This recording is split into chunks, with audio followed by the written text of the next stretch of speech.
यहाँ पर हम एक लार्ज ऑब्जेक्ट लेते हैं और एक स्मॉल ऑब्जेक्ट लेते हैं। ये क्यों लेते हैं वो भी हम अब आपको आगे डिस्कस करेंगे।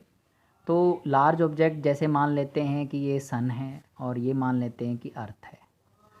तो अर्थ का जो डिस्टेंस है सन से वो मान लेते हैं आर है, ठीक है। तो जो ऑब्जेक्ट जिसको हमने सन माना है उसका मास जो है वो कैपिटल एम है। अर्थ का मास जो है वो स्मॉल एम है। तो ये जो इनके दोनों के बीच में यानी कि ये जो सन है ये अर्थ को अपनी तरफ खींच रहा है और अर्थ जो है वो सन को अपनी तरफ खींच रहा है। तो ये एक दूसरे के ऊपर दोनों ही फोर्स लगा रहे हैं। तो जो ये फोर्स लग रहा है वो किसके डायरेक्टली प्रोपोर्शनल है? प्रोडक्ट ऑफ देयर मासेस, ठीक है। मतलब क्या है कि इनमें से अगर इनमें से कोई भी फिजिकल क्वांटिटी बढ़ती है तो ये ग्रेविटेशनल फोर्स ऑफ अट्रैक्शन भी बढ़ जाएगा। मान लो अगर इसका मास और बढ़ जाए तो ये इसको अपनी तरफ और खींच लेगा, यानी कि इसका ऑर्बिट और कम हो जाएगा, ठीक है जी। अब ये बड़ा मास और छोटा मास लेने का मतलब क्या है कि अगर मैं इक्वल मास लेता हूँ यहाँ पर, सपोज दैट मेरे पास ये मास इक्वल है, तो क्या होगा कि ये इसको अपनी तरफ खींचेगा, ये इसको अपनी तरफ खींचेगा। तो क्या होगा, इन दोनों में कोई रोटेशन नहीं होगी। रोटेशन कहाँ पर होगी? जब इसका मास ज़्यादा होगा तो ये मूवमेंट नहीं कर पाएगा।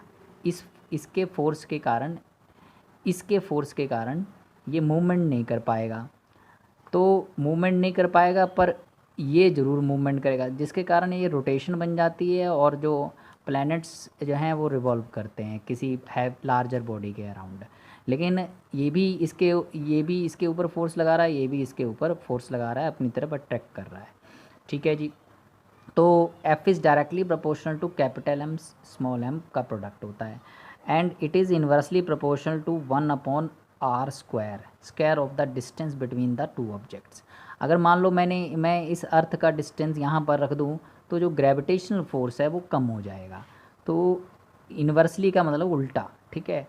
तो इन दोनों को जब मैंने कंबाइन किया तो मेरे पास जो एक्सप्रेशन बना, ये मेरे पास फोर्स की टोटल वैल्यू आ गई जो उनके बीच में लग रहा था। ये प्रपोर्शनल का साइन मैं हटाऊंगा ताकि ये बैलेंस हो जाए।